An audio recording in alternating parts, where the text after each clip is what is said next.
Okay, with the new Avengers film on the way, I thought it would be suitable and fitting to have a quick look at two particularly special toys from my childhood, even though they were made either before I was born or the year after. I think this one was made in '93 and this was made in '94.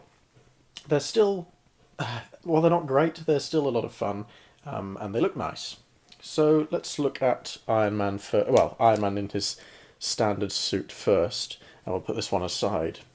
Now, this is the Iron Man as he appeared in the '90s television series, the animated one with MODOK and the Mandarin. Awfully animated, far better than Iron Man 3, but all round camp and awful.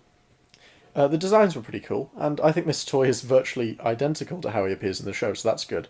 It features a very small amount of articulation, and the only accessory is this gun, which is a gun. He moves his head, and he can move his arms at the shoulder and elbow, and his legs at the crotch and knee. So he's pretty big, he's 10 inches tall, which is nice. He's a striking figure, and I think he was something in the region of £15 back then, so yeah, he wasn't that cheap. And even though he wasn't cheap, the materials are. It was made using this kind of translucent plastic with the glittery, and this may have a serious problem in a few years. It may start to fracture. The colour scheme is also hideously simple, red and yellow. It's not like they try to put any detail on whatsoever.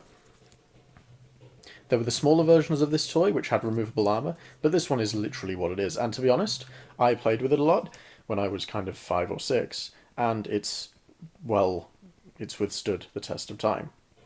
And the gun can be held in his hands, or it can be stuck on his shoulder. I like it there for some reason. So that's Iron Man in his standard TV show form, but they also made another one, and rather than simply repainting it.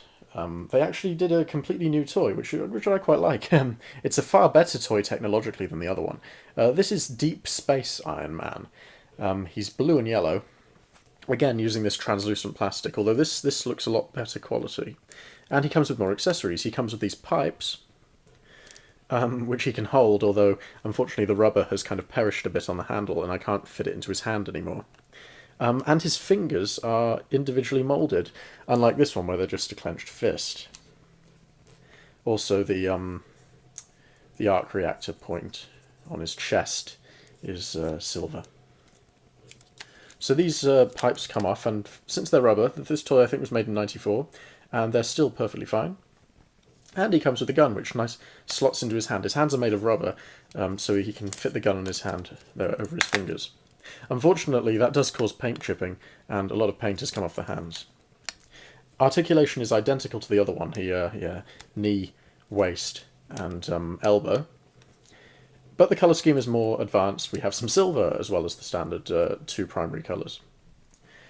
So overall, this pair is they're lovely. I don't know really how much they are online at the moment. They turn up on eBay occasionally, I think. But they were a lot of fun back then. And I'm sure they're decent collector's items. You can't really go wrong.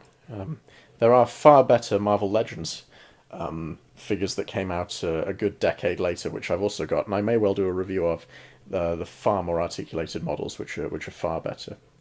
But for the time, they were great, and they were a lot of fun, especially if you were quite young.